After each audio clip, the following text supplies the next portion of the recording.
Enseigner la géographie autrement, c'est possible. Avec ce mini-carto, par exemple, concernant la France, les élèves seront acteurs et l'enseignant pourra enfin démontrer visuellement. On va voir comment s'en servir. Alors oui, il existait déjà une version à télécharger. Celle-ci a la particularité d'être en ligne, donc plus de standard. Sur votre smartphone, vous pouvez l'utiliser n'importe où, n'importe quand. Alors, quelles sont les grandes lignes de ce logiciel? Qu'est-ce qui reste et quelles sont les nouveautés?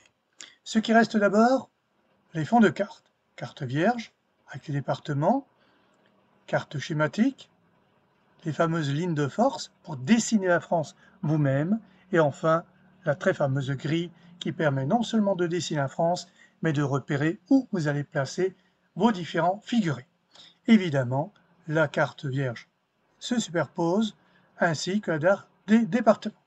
Pour le moment, on décoche tout pour aller un tout petit peu plus loin. Alors toujours dans les outils qui ne changent pas, puisqu'ils sont excellents, vous avez l'épaisseur du trait. Quand vous les dessinez, on dessine, tout simplement. Voilà. On peut tirer des traits droits, évidemment, des cercles ici, et d'autres figures géométriques.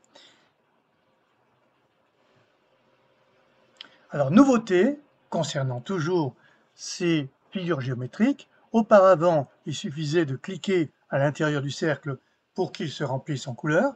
Cette fois-ci, on clique sur Remplissage, on choisit la couleur, et le cercle qui a été en contour noir sans couleur se trouve ici, contour noir jaune. Pareil pour le rectangle, évidemment, il est noir puisque on n'a dit pas de remplissage, on remplit en jaune, et voilà qui est fait. Ce n'est pas tout. La gomme, évidemment, on peut gommer, on peut augmenter l'épaisseur du trait de la gomme, voilà. Et on peut écrire aussi. L'écriture, on choisit la couleur en bleu. La taille de votre écriture se mesure ici et non pas là. On clique à l'endroit où l'on veut écrire. Ici, on écrit, par exemple, mon nom. On clique dessus et voilà. Alors, vous ne pouvez pas le déplacer comme auparavant. En revanche, vous pouvez l'enlever, comme tout ce qu'on vient de dessiner. Évidemment aussi, le remettre, c'est très connu. Ce n'est pas tout. Dans les changements, vous avez le pot de peinture. On choisit évidemment toujours la couleur, un vert, mais cette fois-ci, on ne va pas cliquer à un endroit, ici par exemple, pour avoir la couleur, ça ne donne rien. Il faut, comme avec votre crayon sur votre papier, en faire le tour. On prend le haut-rhin, c'est beaucoup trop gros, puisque mon trait est à 13. J'efface, je mets un trait convenable, maximum 2, et je pars comme si j'avais un crayon. La seule différence, c'est que là, l'ordinateur remplit, alors que vous, une fois que vous avez fait les contours, vous devez remplir. Il reste un tout petit bout ici, du côté de la Suisse. Eh bien, on va le remplir, pareil, et voilà. Et si jamais vous dépassez, ce qui n'est pas le cas, on prend la gomme et on gomme. Voilà quelque chose qui change, mais qui était volontaire pour que on soit au plus près de ce que vous allez faire sur votre feuille de papier, c'est-à-dire mettre en couleur une zone. Mais ce n'est pas tout.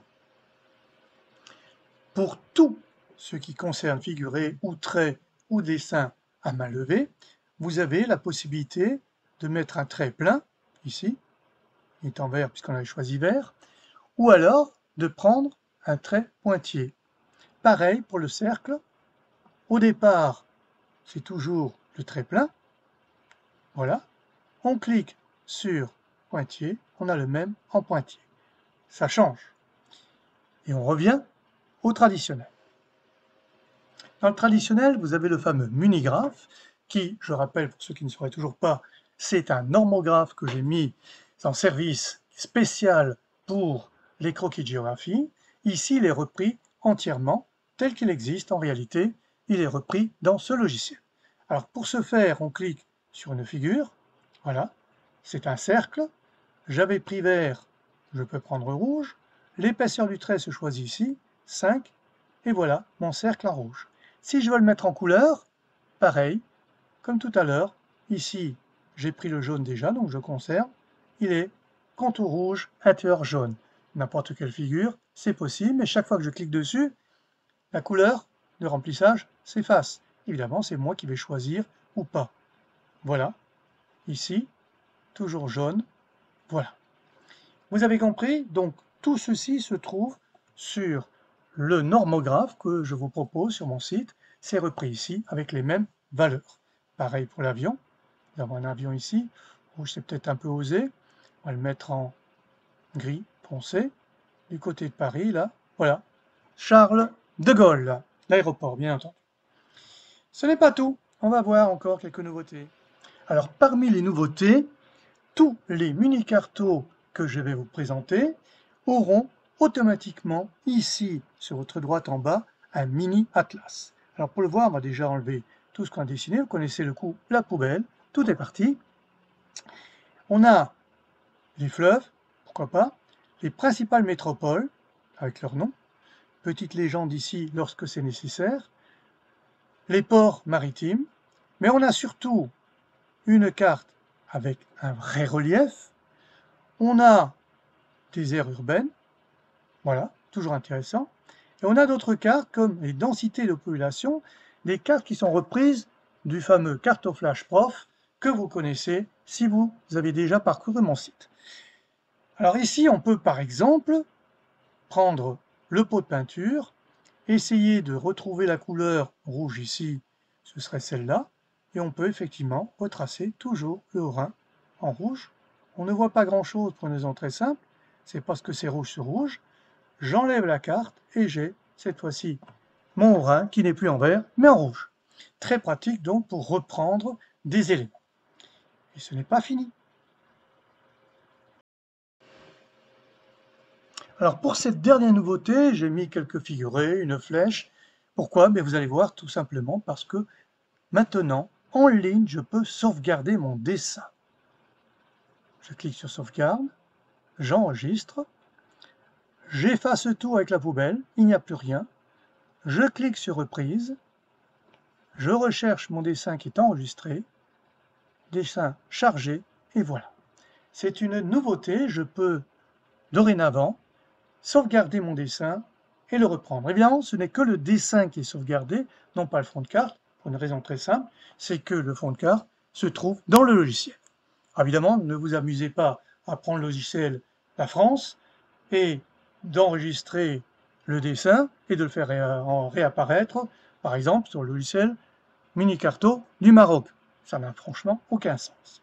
Mais si vous restez dans la logique, France, France, Maroc, Maroc, etc., vous pouvez télécharger votre dessin, le sauvegarder et le reprendre. Et bien sûr, une fois que vous l'avez sauvegardé, vous pouvez toujours utiliser tous les boutons ici, enlever le dernier, c'était la flèche que j'avais mis en dernier, et la remettre. Le dessin est repris tel que vous l'aviez fait. Vous pouvez le travailler et le changer, bien entendu. Alors il me reste aussi une dernière chose, mais qui n'est pas une nouveauté, mais le rappel ici n'est pas inutile. On va prendre par exemple, voilà, ce figuré, figure de cercle, je l'ai dessiné en bleu, voilà, un trait peut-être un peu plus épais, 4, donc je l'enlève, voilà. Ce qui est nouveau, c'est que en remplissage, pareil pour les lignes, je peux choisir ici parmi 3 séries. Première série, ce sont 12 crayons de couleur que vous trouvez dans votre boîte de crayons couleur. Prenons par exemple le rouge. Je mets, cette fois-ci, mon cercle en rouge. Il est rouge. Si je prends la deuxième ligne, c'est normalement le même crayon de couleur que vous avez déjà utilisé, mais vous passez plus légèrement. Regardez, il y a une différence. Prendre uniquement la carte vierge, on le verra bien. Et enfin, une troisième ligne, le même crayon, ici rouge, je prends la troisième ligne, regardez, j'ai un rouge encore moins prononcé. Conclusion, j'ai ici un dégradé de rouge. Pour toutes les couleurs qui se trouvent dans votre boîte de crayon couleur, j'ai opéré de la même manière. Vous avez la couleur avec laquelle on met un bon coloriage appuyé. La couleur, on appuie modérément. Et enfin, la dernière couleur, on caresse à peine la feuille. Ça nous donne trois dans ces tonalités différentes. Et c'est très important, notamment pour faire des croquis, lorsqu'on demande de faire des plages en couleur avec un dégradé. Vous pourrez le faire sur votre feuille de papier, mais vous pouvez le faire aussi avec le logiciel. Donc inutile de chercher 1 million de couleurs, parce que jamais vous ne les aurez dans votre boîte de crayon couleur. L'objectif de ce travail, c'est de vous amener à préparer vos croquis et vos cartes et de pouvoir les exécuter sur une feuille de papier le jour de l'examen. Mais aussi, vous pouvez très bien prendre une copie écran et utiliser pour une démonstration, pour le montrer ou pour l'insérer tout simplement dans des documents. Voilà, merci pour votre attention.